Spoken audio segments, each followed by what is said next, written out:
जोहार नमस्कार। खबरें जो रहती हैं चर्चा में, खबरें जिस पर बातें होती रहती हैं, कुछ नवीनतम ताजा खास खबरों में से कुछ खबरों पर आइए नजर डालते हैं।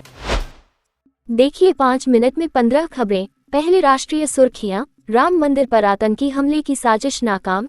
एटीएस की टीम ने पकड़ा आतंकवादी अब्दुल रहमान को। गिरफ्तार अब्दुल रहमान की मां यास्मीन का कहना है कि अब्दुल रहमान अयोध्या में ई रिक्शा चलाने का काम करता था। कुछ माह पूर्व दिल्ली में एक जमात में शामिल होने गया था। जमात से करीब 4 माह बाद लौटा और दोबारा दिल्ली में दोस्त से मिलने की बात कहकर घर से निकला था और अब उसकी गिरफ्तारी की सूचना मिली है। अब्दुल के पास से 2 हैंड ग्रेनेड भी मिला है।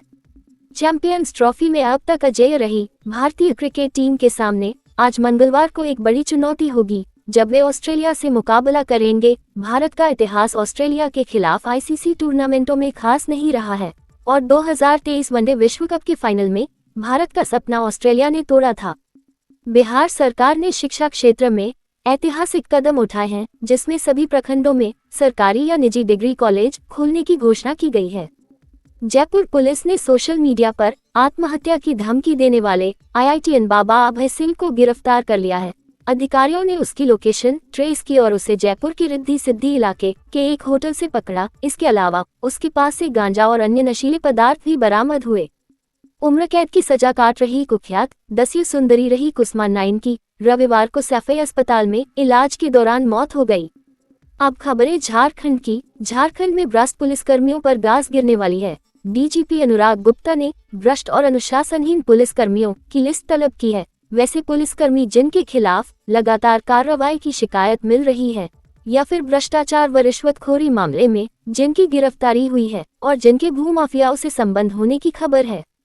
बीते रविवार यानी 2 मार्च को शाम करीब 4 बजे मोहन सिंह अपनी मां रेणु देवी को अपनी बाइक पर लेकर मानिकपुर से सारवा जा रहा था। हथगढ़ पुल के पास पुलिस गाड़ियों की चेकिंग कर रही थी। आरोप है कि चेकिंग के दरमियान ही पुलिस वालों ने बाइक पर सवार रेणु देवी को खींचा और हेलमेट से मारा, जिसके चलते वह बाइक से गिर गई और उनकी मौत हो गई। वहीं घटना के बाद स्थानीय लोग आक्रोशित हो गए और रेणु देवी की डेड बॉडी के साथ एनएच रोड को जाम कर दिया। पुलिस पर लगे गंभीर इल्जाम के बाद एसपी अजीत पीटर डुनडुन के निर्देश पर पूरे मामले की तफ्तीश की गई। सिर्फ महिला के गिरने के वीडियो को दिखाकर पुलिस को बेकसूर बताया, मगर स्थानीय लोगों का कहना है प्रत्यक्ष देखा महिला पुलिसकर्मी ने महिला को पकड़कर खींच दिया था, जिससे घटना हुई और इसी से वहां देख रहे लोग आक्रोशित हुए।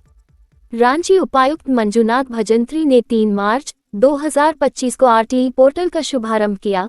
समाहरणालय स्थित NIC सभागार में पोर्टल के ऑनलाइन शुभारंभ किया। नामांकन के लिए 121 स्कूल पंजीकृत। राज्य के कई जिलों में दहशत कायम करने वाला आक्रमण गंजू की कहानी किसी से छिपी नहीं है। यूं कहे तो TSPC संगठन का रीजनल कमांडर रविंद्र गंजू उर्फ आक्रमण गंजू उर्फ आक्रमण को पुलिस की हर चाल की भनक समय से पहले लग जाती थी, लेकिन चतरा SP विकास पांडे ने आखिरकार आक्रमण को गिरफ्तार कर ही लिया। रामगढ़ में कोयला तस्करी पर पुलिस का बड़ा छापा। 40 टन कोयला लदा ट्रक जब्त, चालक गिरफ्तार। अवैध कोयला तस्करी के इस कारोबार को कुजू निवासी मोहसिन खान, बसंतपुर निवासी छोटा महेंद्र महतो और अन्य लोगों के जरिए संचालित किया जा रहा। धनबाद के धनसा थाना क्षेत्र में ड्यूटी के दौरान CISF के जवान KS राव ने खुद को गोली मार ली। वह विश्वकर्मा प्रोजेक्ट के J पैच में कार्यरत था। इन दिनों वर्दीधारी जवानों में आत्महत्या की घटनाएं काफी बढ़ रही। सुखदेव नगर थाना क्षेत्र में अपराध का ग्राफ थमने का नाम नहीं ले रहा है। बीते रात 4 वर्षीय एक नाबालिग को हवस का शिकार बनाया है। आरोपी स्वर्ण जयंती नगर का रहने वाला है। आरोपी अभी तक पुलिस की गिरफ्त से बाहर है। Geomax mines and minerals private limited company, जो कि अब बंद पड़ी है, उसके 150 मजदूरों का लगभग 40 लाख रुपए का बकाया लॉकडाउन के बाद से अटका हुआ है। इस बकाया राशि के खिलाफ रविवार को मजदूरों ने मशाल जुलूस निकाला। केंद्रीय मंत्री की बेटी से छेड़खानी, वीडियो बना रहे थे युवक, रोका तो गार्ड से मारपीट, दर्ज कराया FIR। मंत्री रक्षा खडसे की बेटी और उसकी सहेली सुरक्षा गार्ड के साथ शोभा यात्रा देखने गई थी। यात्रा में कुछ लड़के मंत्री की बेटी और उसकी सहेलियों का वीडियो बनाने लगे। सुरक्षा गार्ड ने ऐसा करने से रोका तो लड़कों ने सुरक्षाकर्मी से मारपीट शुरू कर दी। माननीयों के घरवालों संग मंचलों का ऐसा हरकत तो आम जनता की सुरक्षा पर तो सवालिया चिन्ह है ही। धनबाद ACB ने बोकारो के चंद्रपुरा स्थित पपलो पंचायत के मुखिया कार्तिक महतो को 10,000 रुपए घूस लेते उसके घर से दबोचा है। बताया जा रहा है कि प्रधानमंत्री आवास योजना की फाइल बढ़ाने के एवज में मुखिया घूस ले रहा था। हेमंत कैबिनेट के मंत्री की मुश्किलें बढ़ गई है। हाईकोर्ट ने मंत्री को नोटिस जारी किया है। याचिका में योगेंद्र प्रसाद पर झारखंड राज्य पिछड़ा वर्ग आयोग का अध्यक्ष रहते हुए चुनाव लड़ने का आरोप लगाया गया है, जो लाभ का पद है। ये भी कहा गया है कि नामांकन दाखिल करने व नामांकन पत्रों की जांच तक उनका त्यागपत्र स्वीकृत नहीं हुआ था। इससे पूर्व में भी 2014 में योगेंद्र प्रसाद झामुमो के टिकट पर चुनाव जीते थे। उस समय भी योगेंद्र प्रसाद और उनके भाई चित्रगुप्त महतो का Shubham Shiv hot coke plant था। उन पर अवैध तरीके से कोयला जमा कर हार्ड कोक बनाकर कारोबार करने का मुकदमा चला था। तत्कालीन थाना प्रभारी चंद्रिका प्रसाद ने मुकदमा दर्ज कराया था, जिसमें 144, 120 बी के तहत योगेंद्र प्रसाद समेत अन्य को 3 साल की सजा सुनाई थी, जिसमें उनकी विधायकी रद्द हुई और उनकी पत्नी उपचुनाव में विधायक निर्वाचित हुई। समर्थकों ने इसे आजसू की साजिश बताया था। झारखंड विधानसभा में बजट सत्र के बाद विधायक कल्पना सोरेन का जन्मदिन मनाया गया। सीएम पति हेमंत सोरेन और पार्टी के अन्य नेताओं और कार्यकर्ताओं की मौजूदगी में कल्पना सोरेन ने केक काटा। कल्पना ने अपने हाथों से हेमंत सोरेन को केक खिलाया, जिसके बाद मुख्यमंत्री हेमंत सोरेन ने भी अपने हाथों से कल्पना को केक खिलाया। झारखंड के सभी जिलों में तापमान में बढ़ोतरी हो रही है, जिससे लोगों को गर्मी का सामना करना पड़ रहा है। मौसम विभाग के अनुसार आगामी दिनों में तापमान में और बढ़ोतरी होने की संभावना है।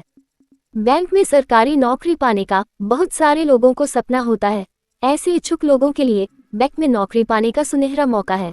मिली जानकारी के अनुसार पंजाब नेशनल बैंक ने स्पेशलिस्ट ऑफिसर भर्ती 2025 के लिए युवाओं के आवेदन आमंत्रित किए हैं।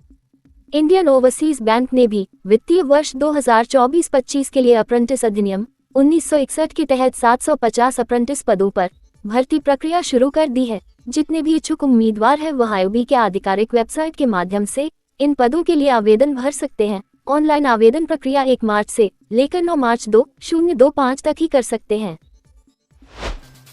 तो कैसी लगी आपको हमारी ये खबर, ये हमें कमेंट बॉक्स में लिखकर ज़रूर से बताएं। और ऐसे ही नवीनतम ताज़ा अपडेट्स, खास खबरों से रूबरू बने रहने के लिए बने रहें हमारे संग। कैमरा के पीछे से मेरा सहयोग कर रहे अजय महतो, आनंद चौहान और युगल किशोर भगत के साथ मैं विजय दत्त पिंटू रांची।